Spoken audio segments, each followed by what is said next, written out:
Lo que sucedió en Bhopal es una tragedia que tuvo consecuencias tanto en el mundo real, por lo que le sucedió a la gente, como en el mundo judicial, y que a mí personalmente me ha causado un gran impacto.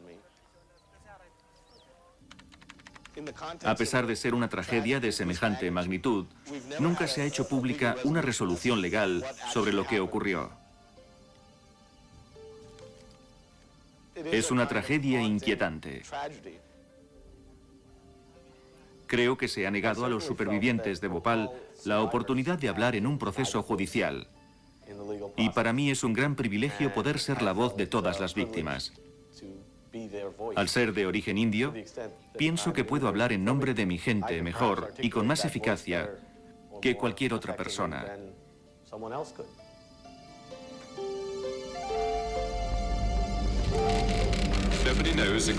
Au moins 466 morts en Inde à cause d'un nuage de gaz toxique, la multinationale... Era la medianoche del 3 de diciembre de 1984. Un gas tóxico se escapaba de la fábrica de pesticidas de la corporación Union Carbide.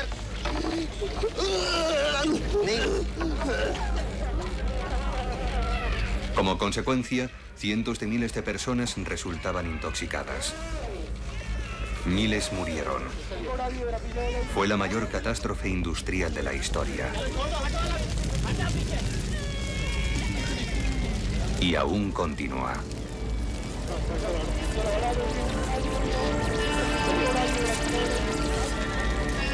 Veinte años después de aquel desastre, cientos de miles de personas siguen sufriendo las consecuencias. Como resultado de la contaminación provocada por la planta, el agua potable de 16 comunidades cercanas ha quedado gravemente contaminada. Hasta el día de hoy, ningún tribunal de justicia del mundo ha llevado a juicio a la corporación Union Carbide ni a sus directivos como responsables de la tragedia ocurrida aquella fatídica noche.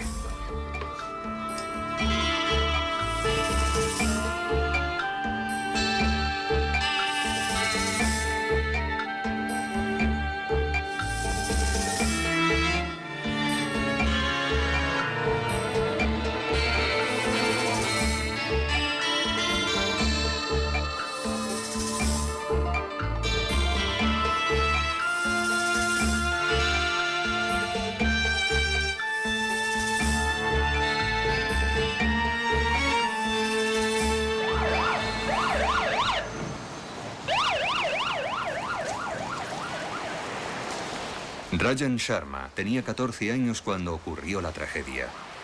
Incluso antes de acabar sus estudios en la Facultad de Derecho, ya estaba comprometido con la causa de las víctimas de Bhopal. 15 años después del desastre, Rajan acude al Tribunal Federal del Distrito de Nueva York para reclamar justicia para las víctimas y demandar a la empresa Union Carbide.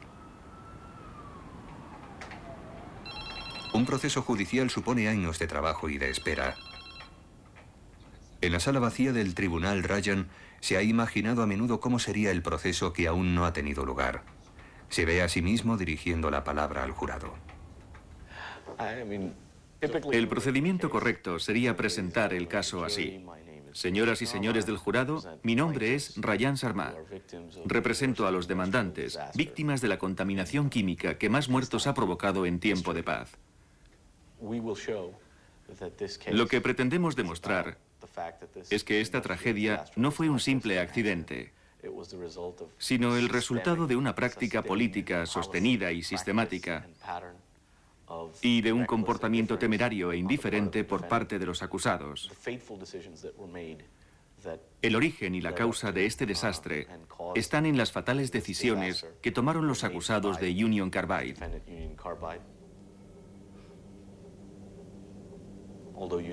Union Carbide ha logrado seguir adelante y desea cerrar el capítulo de Bhopal. Pero las cosas no pueden quedar así sin más, mientras no paguen por su conducta delictiva. Quiero destacar algunas de las pruebas principales que presentaremos en el juicio, empezando con lo ocurrido la misma noche de la tragedia.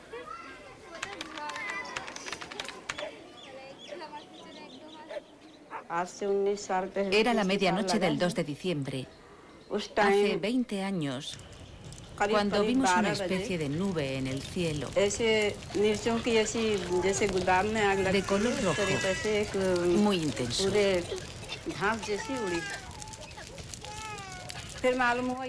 Nos dimos cuenta de que se trataba de un escape de gas de la fábrica Union Carbide. Empezamos a llorar cuando nos dimos cuenta de que el gas llegaba hasta nuestro barrio, desde tan lejos. Porque nosotros vivimos bastante retirados de la fábrica.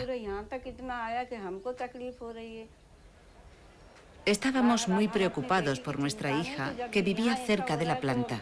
Si aquí las cosas estaban tan mal, ¿cómo estarían en el barrio de mi hija? Mi marido me dijo que dejara de llorar, que íbamos a buscar a nuestra hija. Pero le pregunté, ¿cómo vamos a encontrarla? Y me contestó que iríamos al hospital Hamidia.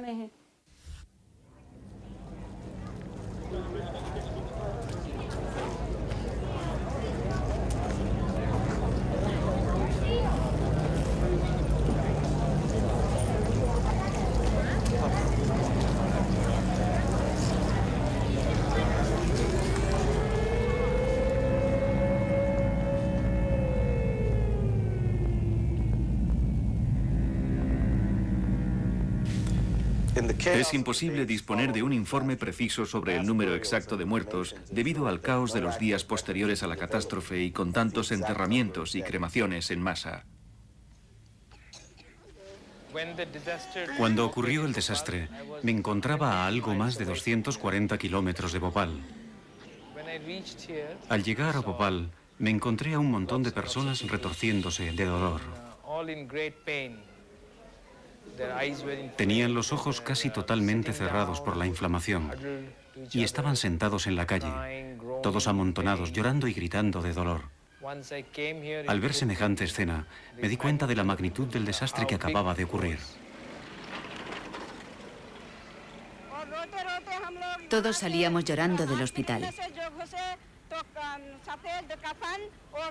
Tanto los hindúes como los musulmanes recogían sin cesar los cuerpos que los médicos les iban entregando. Los metían en furgonetas o en cualquier otro vehículo.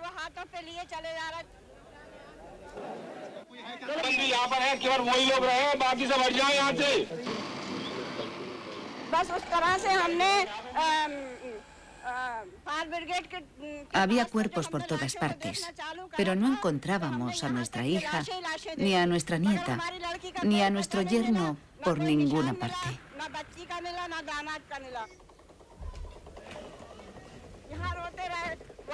Ya estábamos agotados de tanta búsqueda, cuando vimos un poco más allá un grupo de personas.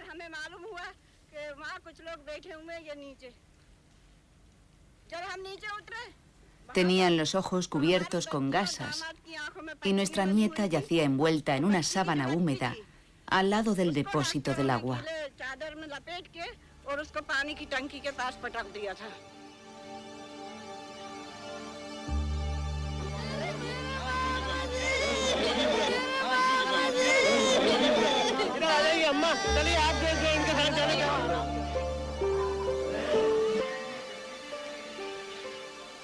Los niños están muriendo delante de mis propios ojos y no puedo hacer nada por ellos. Lo único que estamos haciendo aquí es tratar los síntomas. Solo estamos intentando aliviar su sufrimiento. No podemos hacer nada más.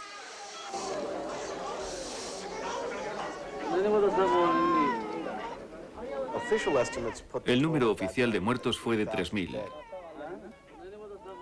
pero extraoficialmente se habla de 10.000.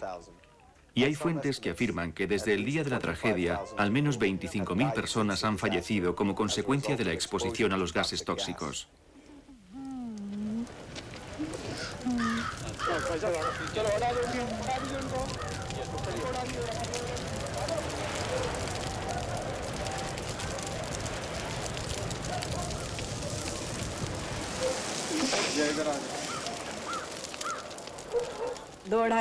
Mi nieta sobrevivió 2 meses y medio. Seguía con tratamiento médico, pero no dejaba de expulsar espuma por la boca y por la nariz. Una noche tomó leche y se quedó dormida, pero a la mañana siguiente la encontraron muerta.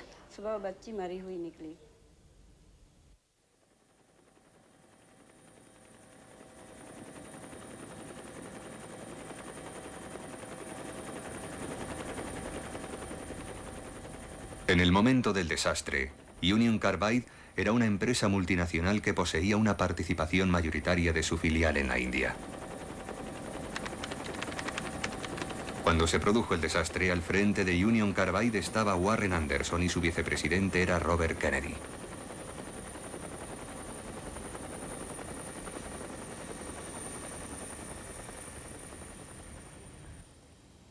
¿Cuál fue su primera reacción al enterarse de lo ocurrido? Sentí horror. No me lo podía creer. Era una noticia terrible. Es algo que no deseas que suceda, y menos cuando tiene algún vínculo contigo o con tu empresa. Warren Anderson se enteró de la noticia el lunes en su casa y el martes fue a la oficina. Cuando yo llegué, ya estaba reunido con los técnicos que conocían toda la historia de la planta química y tenían algo que ver con el asunto. Me llamo Warren Anderson y soy el presidente del Consejo de Administración de Union Carbide. Si me permiten, quisiera decir unas palabras. La tragedia de Bhopal es sin duda algo abrumador para todos los que pertenecemos a Union Carbide. Y no tengo palabras para expresar la consternación que sentimos por todas las víctimas de lo ocurrido en Bhopal. Ojalá que pudiera darles hoy una explicación de lo que ha ocurrido allí. Por lo que yo recuerdo, cuando me reuní con ellos, Warren ya había decidido viajar a la India y se marchó enseguida. De acuerdo con las obligaciones como empresa matriz de Union Carbide, el señor Anderson se ha desplazado a la India, donde ha sido arrestado de inmediato. El señor Anderson ha quedado bajo arresto domiciliario en el recinto de su empresa en Bhopal. Las autoridades indias le han acusado de 7 delitos de negligencia criminal y responsabilidad empresarial. El cónsul de Estados Unidos en Bombay ha intentado reunirse con el señor Anderson. Me gustaría saber cuándo podré visitarle. Pero los guardias le han negado la entrada. Cuando Warren Anderson llegó a la India, la situación se había politizado de tal manera que se referían a nosotros como los de la multinacional que explotaba a la gente del tercer mundo, etcétera, etcétera. Warren Anderson ha sido puesto en libertad bajo fianza de $2.000. El presidente de Union Carbide no sabe si tendrá que enfrentarse a los tribunales, pero por ahora se siente satisfecho de estar en libertad. Lo que me gustaría en este momento es saludar a mi mujer y decirle que estoy vivo y me encuentro bien, y decir hola mamá, como se suele hacer en los partidos.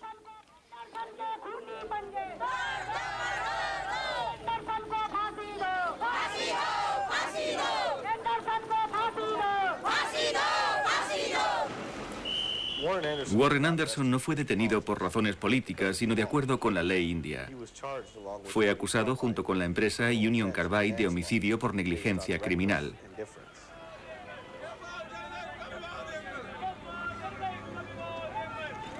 Ni Warren Anderson ni nadie de la empresa Union Carbide han regresado jamás a India para enfrentarse a estas acusaciones criminales. Sin un tribunal o un foro público en el que hacer oír su sufrimiento, a las víctimas solo les queda la opción de quemar efigies de los acusados un año tras otro en el aniversario de la catástrofe.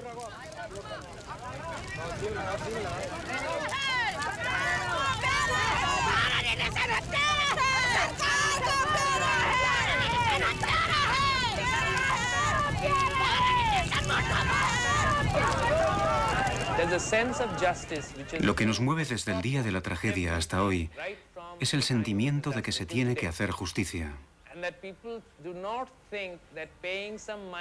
La gente no cree que sea suficiente pagar una indemnización para borrar los crímenes cometidos por la corporación.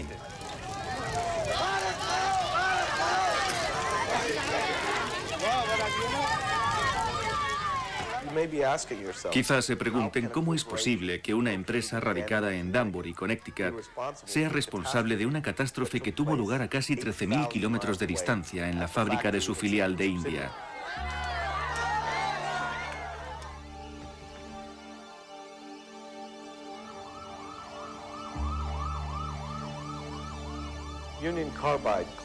Según Union Carbide, su filial en India actuaba de forma muy independiente. Lo cierto es que era en Union Carbide donde se tomaban las decisiones importantes de Bhopal, y esas decisiones son las que provocaron que todo acabara en un desastre. Como gerente de proyectos, adjunto al gerente de proyectos, mi despacho estaba en este edificio, aquí, y mi jefe, el señor Rom, estaba justo enfrente. Me trae muchos recuerdos. ¿Buenos recuerdos o malos? Buenos, muy buenos al principio, pero después han ido siendo peores. Los últimos son más bien malos. ¿Cómo se sintió cuando empezó a trabajar para la empresa Union Carbide? Como joven ingeniero se sentiría muy orgulloso. Para mí era como un sueño, era lo que siempre había deseado. En aquellos días, muy pocas personas resultaban elegidas para trabajar en multinacionales. El ser seleccionado era algo de lo que uno se podía sentir muy orgulloso. Ya sabe, ante la comunidad, ante tus compañeros y tus amigos. Trabajar allí daba cierta categoría. Estaba bien. Iba a estar allí un año o dos y me quedé 9. Fui como director de la nueva división de productos agrícolas. Habíamos estimado un mercado de 2.000 toneladas. Pero el gobierno de la India consideró que el objetivo a 5 años de la planta química debería ser de 10.000 toneladas. Así que decidimos ampliar la capacidad y solicitamos que fueran esas 10.000 toneladas, aunque sabíamos que era algo más bien inconcebible. ¿Y por qué hicieron algo así? Bueno, porque al solicitar una ampliación de capacidad, ya sabe lo que ocurre. Si se pide una licencia que cubra el total de lo que ellos consideran que van a necesitar, uno se queda con la exclusiva del mercado.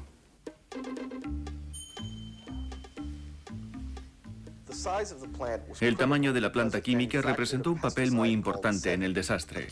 Un ingrediente clave en la fabricación de Sebin, el pesticida de Carbide, era el isocianato de metilo, conocido como MIC, una sustancia química altamente volátil y letal, muy difícil de almacenar sin riesgos aun en las mejores condiciones. Los ingenieros de Union Carbide han decidido almacenar 1.000 toneladas de excedentes de isocianato de metilo.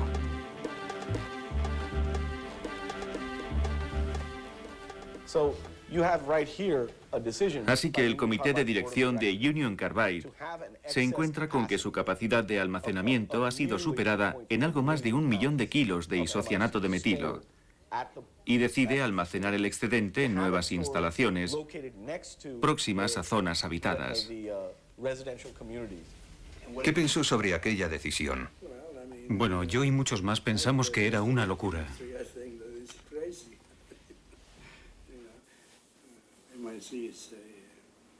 El isocianato de metilo es una sustancia química muy inestable.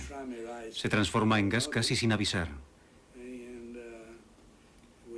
Y si está en contacto con calor, el proceso puede volverse explosivo e imposible de controlar.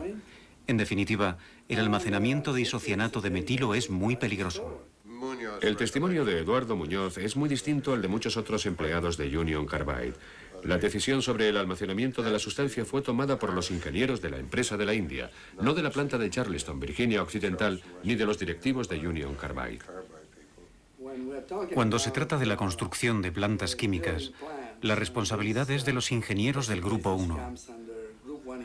Los ingenieros del Grupo 1 tenían su base en Charleston, Virginia Occidental. Entonces, el Grupo 1 era la división de ingenieros químicos. Ellos eran los que se encargaban de tomar las decisiones. La absorción de isocianato de metilo puede causar daños pulmonares muy graves e irreversibles, tanto en seres humanos como en animales.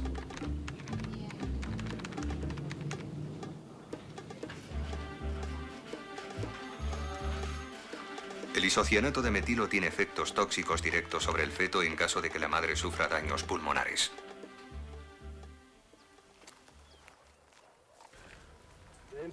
El famoso tanque infernal. ¿Cómo dice? Este es el tanque en el que se almacenó el isocianato de metilo. La sustancia tóxica que se dispersó por la atmósfera estaba en este mismo tanque. Entonces el depósito estaba enterrado.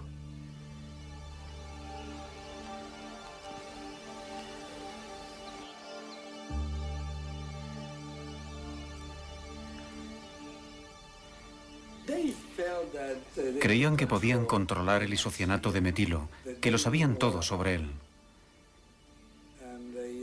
y se remitían a los registros de la planta química de Charleston como ejemplo, porque allí nunca habían tenido ningún contratiempo. Se suponía que la planta de Union Carbide del sur de Charleston, en Virginia Occidental, era la planta gemela de la de Bhopal. Fabricaban el mismo producto con la misma sustancia, isocianato de metilo, almacenada en sus instalaciones. Alguien debe aclarar que nuestras normas de seguridad son idénticas en Estados Unidos, en India, en Brasil o en cualquier otro sitio. Lo que ellos han estado haciendo aquí, lo hemos estado haciendo durante años en todas partes, con el mismo equipamiento y con el mismo diseño, todo igual. Las declaraciones de Anderson, hechas a los pocos días de la tragedia, siguen siendo la postura oficial de la corporación Union Carbide.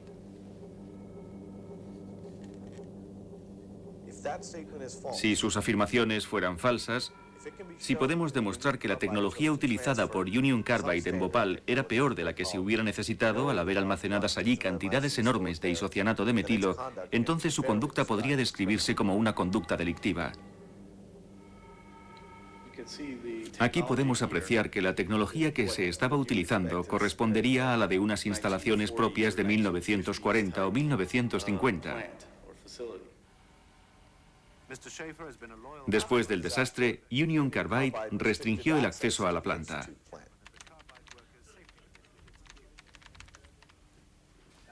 Pero a antiguos responsables de seguridad de Carbide les fueron enseñadas imágenes filmadas en la sala de control de la planta de Bhopal. ¿Esta sala que ve usted es muy distinta de la sala en la que trabajaba? Los instrumentos que aparecen son mucho más modernos, son muy diferentes. Por supuesto, en Bhopal no tienen ordenadores, pero los tienen en el instituto. Sí, tenemos un sistema informatizado. Es un sistema muy moderno. Si hay algún contratiempo fuera de lo normal, una alarma en el sistema advierte a los operarios de que hay un problema.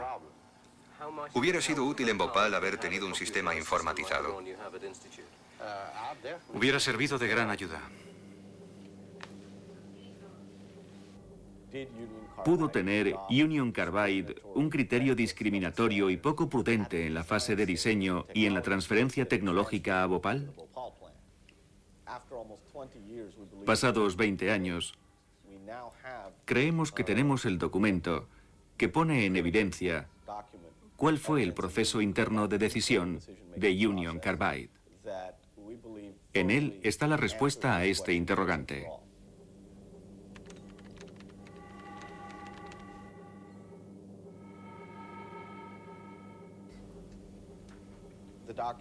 El documento establece muy claramente: aunque el isocianato de metilo necesario para la fabricación de Sebin, desarrollado por la corporación Union Carbide, solo ha sido sometido a pruebas limitadas, es posible que se produzcan interrupciones y retrasos en las operaciones que podrían ser evitadas con la utilización de tecnología de mayor garantía. Esta propuesta presupuestaria fue aprobada por los miembros del comité directivo de Union Carbide, incluido Warren Anderson. Tenemos en nuestro poder el proyecto presupuestario de Union Carbide de 1973 aprobado por su directiva. El documento indica que Union Carbide tenía plena conciencia de que la planta química de Bhopal corría más riesgo que la de Virginia Occidental. Todo eso parece indicar que hubo una especie de doble rasero en la forma de gestionar ambas plantas. ¿Qué piensa usted? De ninguna manera. No sé de quién vienen esos comentarios, pero no pienso ponerme a su nivel respondiendo. Lo que sí sé es que el mismo criterio de seguridad que utilizamos en nuestras mejores plantas es el que se utiliza en todas las plantas de Union Carbide del mundo.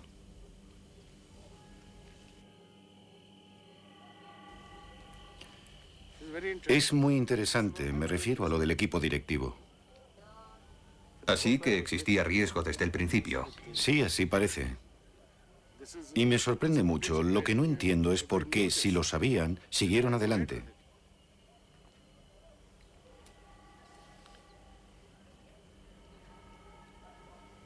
Según algunas de las cifras que he visto, lo que pretendían era amortizar el coste de la planta en 3 años. ¡Qué cinismo! Sí, sin duda. Es cinismo. Lo que hicieron fue correr el riesgo, jugaron con el riesgo. Si todo salía bien, estupendo, y si no, no pasaba nada. Ellos no perdían nada.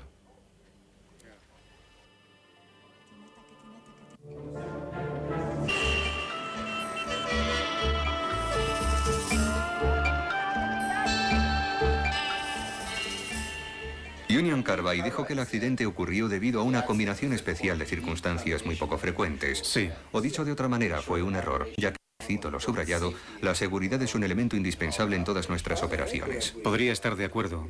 Podría estar de acuerdo con todo lo que dicen, porque lo que pretenden simplemente es exculpar a los ingenieros por haber llevado la dinamita al centro de la ciudad. Lo normal es que la dinamita no explote sola.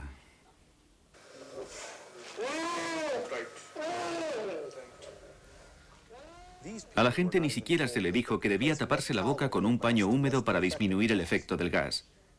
Hasta la fecha, la corporación Union Carbide se niega a proporcionar información sanitaria sobre los gases dispersados, alegando que eso violaría sus secretos industriales. Y por supuesto, a diferencia de la planta de Virginia Occidental, en Bhopal no existía ni un plan de emergencia ni un plan de evacuación. ¿No existía en Bhopal un plan de emergencia para la gente que vivía en el exterior de la planta? No, no lo había. Bueno, tendría que haber existido uno. No creo que nuestra planta pudiera estar en funcionamiento si no tuviéramos un plan organizado de emergencia. ¿Cree usted que eso tiene relación con lo ocurrido el pasado mes de diciembre? Pienso que si se hubiese informado a la gente debidamente, si se les hubiese evacuado a tiempo, no habría habido tantas muertes.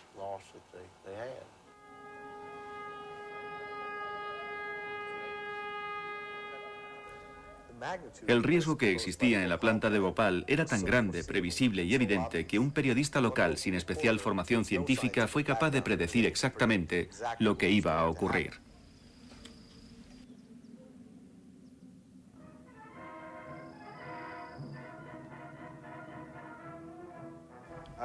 Me enteré de que utilizaban un gas llamado fosgeno.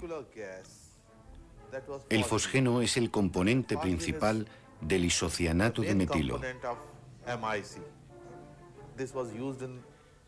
El fosgeno fue utilizado en la Segunda Guerra Mundial.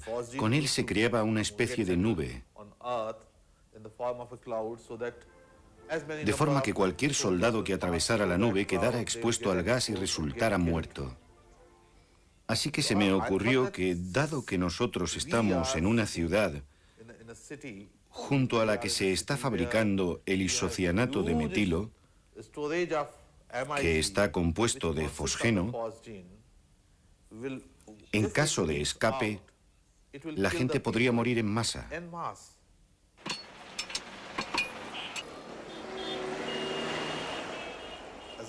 Como periodista, la situación me pareció terrible.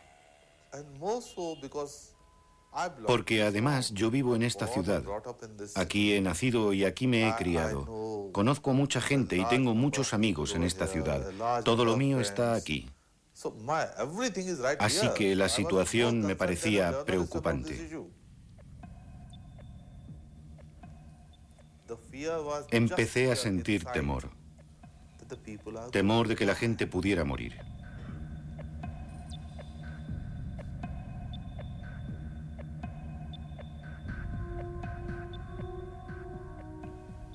Tras 9 meses de investigaciones, se publicó en el periódico el primer artículo. El titular decía: hay que salvar a esta ciudad. La gente empezó a comentarlo en cuanto vieron los carteles colgados fuera de la planta que decían: miles de personas podrían morir en caso de accidente. El primer ministro del estado de Madhya Pradesh fue informado sobre las condiciones precarias de la planta y dice que ustedes desconocían las condiciones en que se encontraba la fábrica en Bhopal. Sí, estoy diciendo que desde nuestro punto de vista, lo que se hizo en Bhopal, las actuaciones que se llevaron a cabo allí fueron, en nuestra opinión, fueron decisiones razonables y sensatas. Los hechos, según las primeras descripciones realizadas por los propios trabajadores de la planta química, empezaron un poco después de las 11 de la noche del domingo, la misma noche del desastre. Muchos dijeron haber notado el olor del gas. Esta es la versión de Union Carbide sobre el accidente. Pero lo que no mencionaron en su película fue que ninguna de las medidas de seguridad de la planta estaban en funcionamiento aquella noche. Ni el sistema de refrigeración de los tanques, ni el de descontaminación, ni la torre incineradora. Todo estaba apagado por avería o para reducir los costes.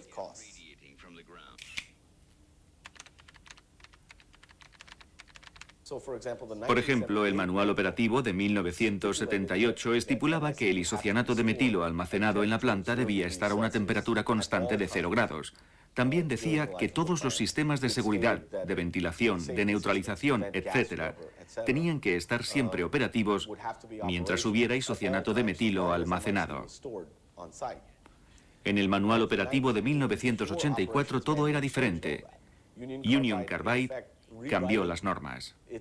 La decisión de apagar la unidad de refrigeración de los tanques del almacenamiento de isocianato de metilo había sido consultada a Union Carbide América. Sabemos por los trabajadores de Union Carbide en India que habían sido notificados a Union Carbide América todos y cada uno de los incidentes ocurridos, como el de 1981 y otros 2 de 1982, y así como cualquier otra situación de alto riesgo.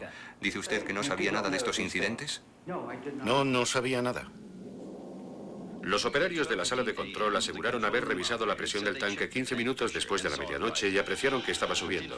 Oyeron unos sonidos extraños que procedían del interior del tanque número 610. Empezó a aumentar la temperatura del subsuelo. La plataforma de cemento empezó a crujir y aproximadamente a las 12:45 minutos, la válvula de seguridad empezó a silbar, avisando de un terrible escape de gas.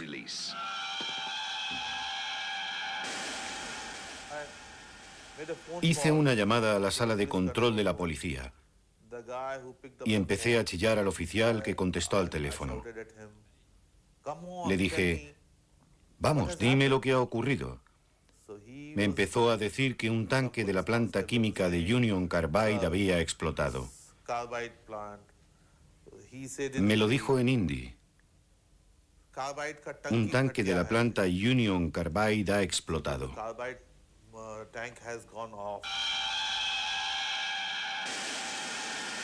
Durante las siguientes 2 horas, unos 23.000 kilos del venenoso isocianato de metilo envolvieron la mayor parte de los barrios más antiguos de Bhopal. Las mujeres, los hombres y los niños que vivían pegados a la planta química fueron los más afectados, pero el humo nocivo no tardó en afectar a miles de personas más que se esforzaban inútilmente en escapar.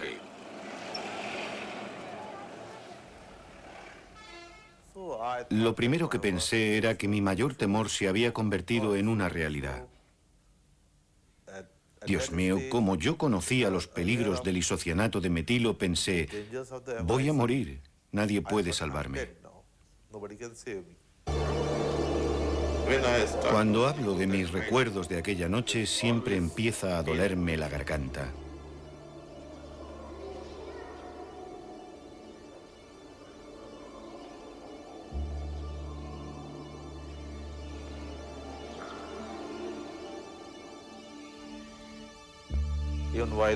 Incluso ahora, mientras hablo con usted sobre esta cuestión, vuelvo a sentir aquel terrible ahogo en la garganta. Es un dolor que jamás podré olvidar. Es un dolor que seguiré sintiendo aunque viva 1000 años.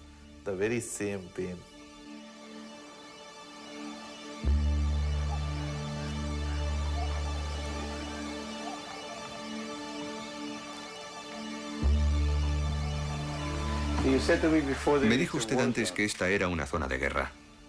Sí, así es. ¿Usted no lo ve así? Está totalmente destruida. No queda nada en pie de tantos años de trabajo duro. Es como un cementerio. Ya se lo dije antes. Tanto trabajo, tantos sueños y tantas vidas. Eso es lo principal. Tantas vidas destrozadas.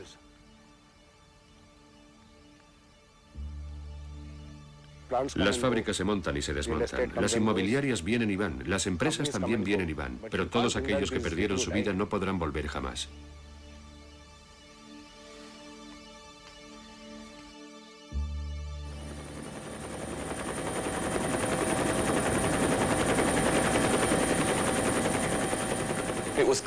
Yo tuve muy claro desde el principio que si el desastre hubiese ocurrido en otro lugar, en Estados Unidos, en Francia o así, la marcha del proceso judicial, incluso la propia estrategia de Union Carbide, hubiese sido muy diferente. Las estrategias legales que se utilizaron tenían mucho que ver con el hecho de que el incidente hubiera ocurrido en el tercer mundo. Debe haber sido muy angustioso. El director general de su empresa acababa de ser arrestado. Las espantosas imágenes de la fábrica no dejaban de salir por televisión. Y se hablaba de miles de millones de dólares en daños. Bueno, estábamos bastante preocupados por cómo iba a afectar a la empresa.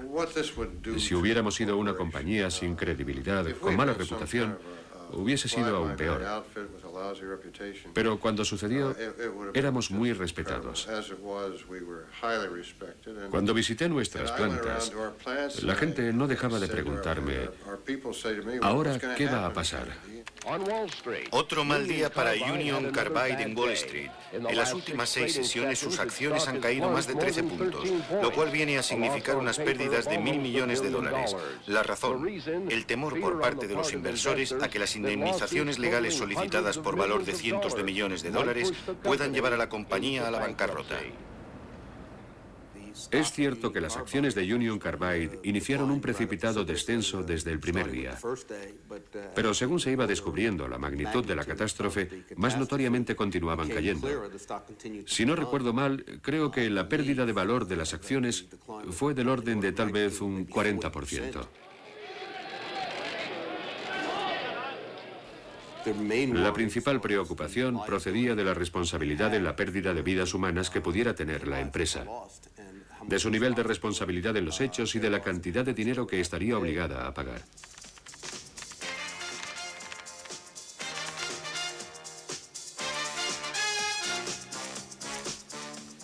Un grupo de los mejores abogados norteamericanos especializados en reclamaciones por lesiones se ha personado en el asunto de Bhopal. Muchos, como el californiano Melvin Belay, el más veterano del grupo, viajaron a la India al enterarse de la catástrofe para hacerse con la defensa judicial de los habitantes de los poblados.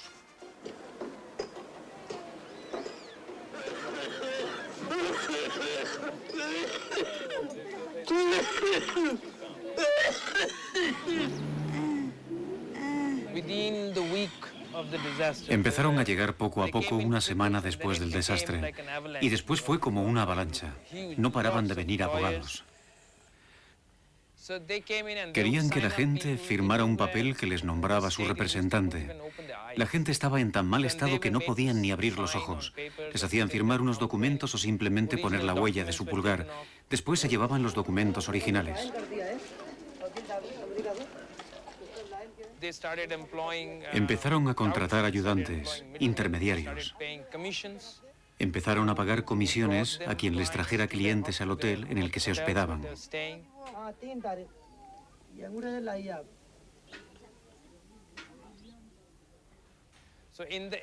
Al final consiguieron la firma de unas 196.000 personas. En medio de tal caos, no pudieron hacer otra cosa. En los alrededores de la planta química, famosos abogados se preparan para llevar adelante las demandas. Melvin Belay interroga a una mujer que acaba de perder a su marido. ¿Oyó usted alguna sirena antes de que llegara el gas? El señor Anderson dijo que no quería ser juzgado en los tribunales indios, quiere ser juzgado en los Estados Unidos. Pues mis clientes también quieren que el juicio sea en Estados Unidos y que se les indemnice según las leyes norteamericanas.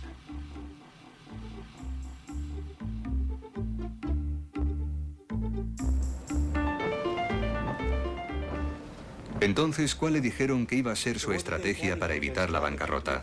Iban a enfrentarse a un litigio que les podía costar varios miles de millones de dólares. Sí, había esa amenaza.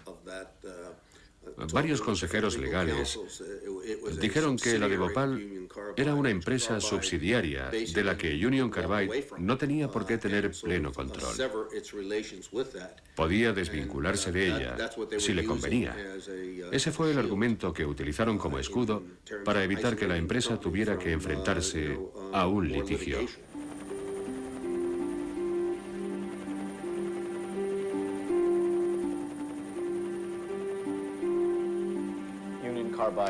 El primer movimiento estratégico de Union Carbide fue argumentar que el caso pertenecía a la jurisdicción de la India.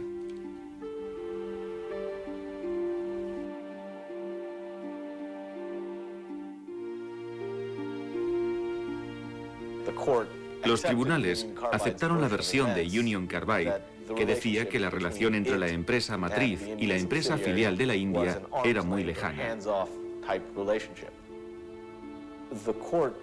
Así que la justicia volvió a dejar el caso en manos de los tribunales indios. La manera en que las cosas iban evolucionando en el aspecto legal era muy decepcionante para las víctimas. A los afectados todo esto debe haberles parecido una especie de juego enigmático y exótico, si no fuera porque su destino estaba en juego.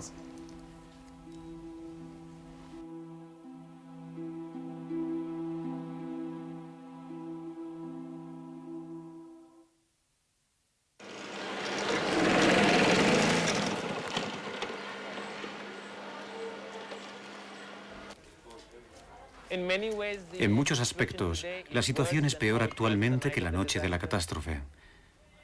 150.000 personas siguen sufriendo enfermedades a consecuencia del desastre. Enfermedades pulmonares, cerebrales, renales, hepáticas.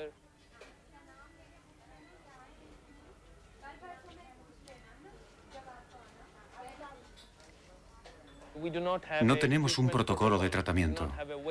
No tenemos la manera de saber cómo tratar estas dolencias.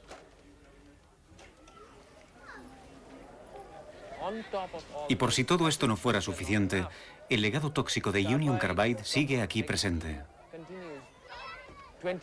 Más de 20.000 personas están expuestas a la contaminación de las aguas subterráneas de la zona que no tienen otro remedio que beber. Este es un enorme basurero que sigue filtrando sustancias venenosas al subsuelo. Hay entre 1.800 a 2.000 toneladas métricas de residuos tóxicos procedentes de la fábrica. ¿Qué podemos hacer? Tenemos que trabajar para mantener a la familia. Necesitamos dinero para las medicinas y los tratamientos médicos. Una de las cosas que hemos reclamado en el litigio es el tratamiento médico para esta gente, porque ellos corren un gran riesgo en muchos sentidos. Pueden desarrollar cáncer, malformaciones fetales y otras enfermedades que se podrían prevenir con un diagnóstico precoz.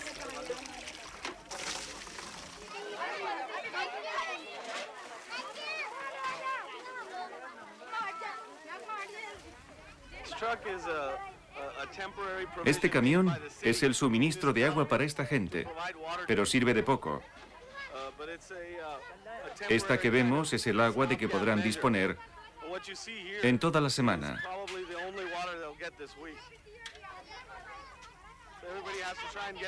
Cada uno intenta conseguir la mayor cantidad posible y tienen que hacer que dure toda la semana para beber, lavarse, lavar ropa y lo que haga falta.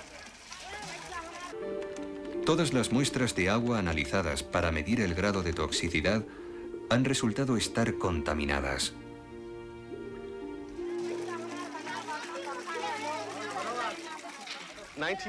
En 1974, cuando la unidad de isocianato de metilo era solo una idea, los ingenieros de Union Carbide en Charleston dijeron a los directivos de Union Carbide que existía el peligro de contaminar el agua del subsuelo de Bhopal.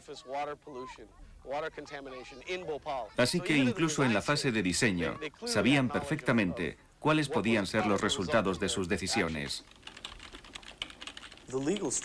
La lucha legal ha sido conseguir presentar la verdadera historia de esta catástrofe ante un tribunal de justicia y así desafiar las afirmaciones de Union Carbide de que no ha sido más que un accidente industrial.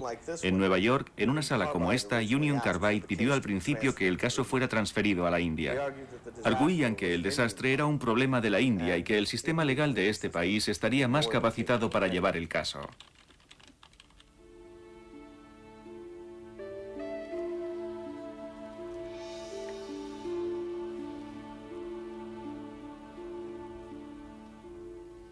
En la India, Union Carbide saldó las reclamaciones civiles con el gobierno indio por 470 millones de dólares.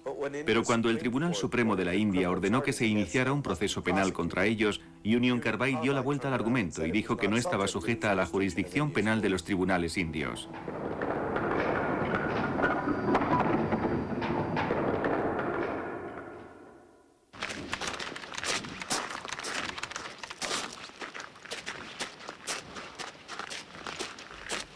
Tras no presentarse Warren Anderson ni nadie en nombre de Union Carbide en la India para enfrentarse a las acusaciones, los tribunales indios declararon prófugos, fugitivos de la justicia, tanto a Anderson como a la corporación.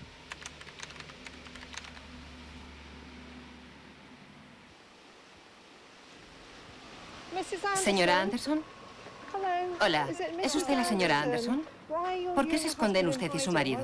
¿Por qué no quieren hablar con la prensa? No nos estamos escondiendo de nadie. No sabemos más de lo que ustedes publican en la prensa. ¿No se siente su marido responsable por lo que ocurrió en la India? 3000 personas han perdido la vida. ¿No se siente responsable de eso? Era una compañía dirigida por ciudadanos de la India. Entonces, ¿por qué no se presentó al juicio si es que se considera inocente?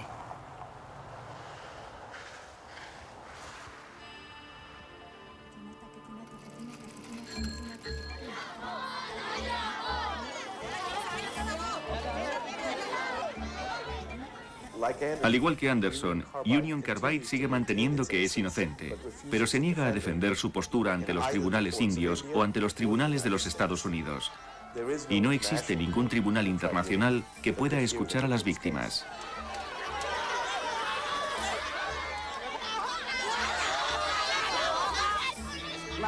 Las almas de las personas que murieron aún no pueden descansar en paz, porque los responsables no se han presentado ante un tribunal indio. ¿Cómo van a descansar en paz?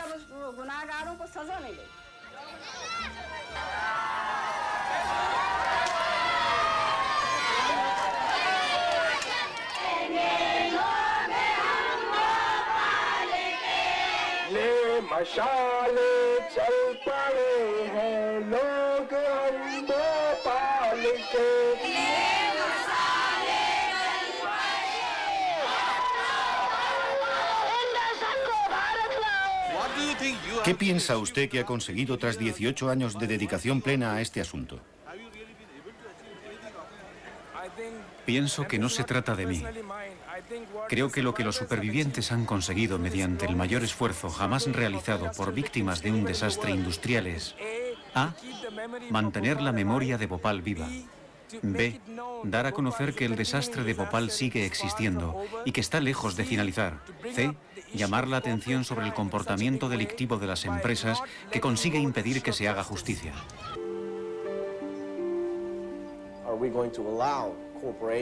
Si nosotros permitimos que las corporaciones se metan en operaciones internacionales con comportamientos inadecuados, cuando llegue el momento de enfrentarse a la realidad, se apoyarán en las fronteras internacionales y las utilizarán a la vez como espada y como escudo, por decirlo así. Podrán quedarse muy tranquilos en Estados Unidos y decir: bueno, nosotros no reconocemos la jurisdicción de la India, de España o de Italia. Me parece que Union Carbide ha jugado con los dos sistemas legales y tuvo éxito. Se ha burlado de ambos.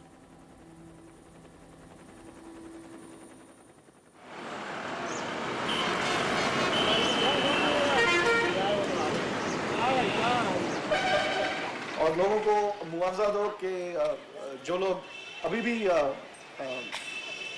वो पानी उनको पीना पड़ रहा है. Les he dicho que las acciones legales siguen su curso y que aún no ha habido ninguna resolución definitiva. Este tipo de encuentro, de concentración, las marchas, estas cosas me afectan profundamente, porque acude gente que se supone que son los más desfavorecidos del mundo. Y sin embargo sacan fuerzas para organizarse e intentar buscar algún tipo de solución a todo lo que ha ocurrido. Conseguir algo de justicia de un sistema legal, de unas autoridades políticas, que lo que les han dicho es que no hay nada que hacer.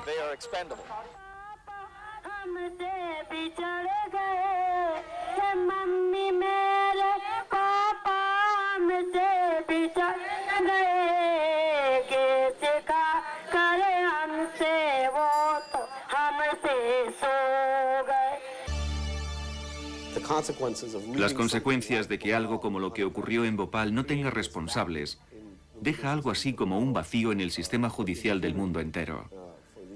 Si estas corporaciones multinacionales tienen comportamientos delictivos y quedan impunes, es casi inevitable que vuelvan a repetirse tragedias como la de Bhopal, hasta que alguien diga: esto ocurrió en el tercer mundo, pero podía haber ocurrido en un país desarrollado.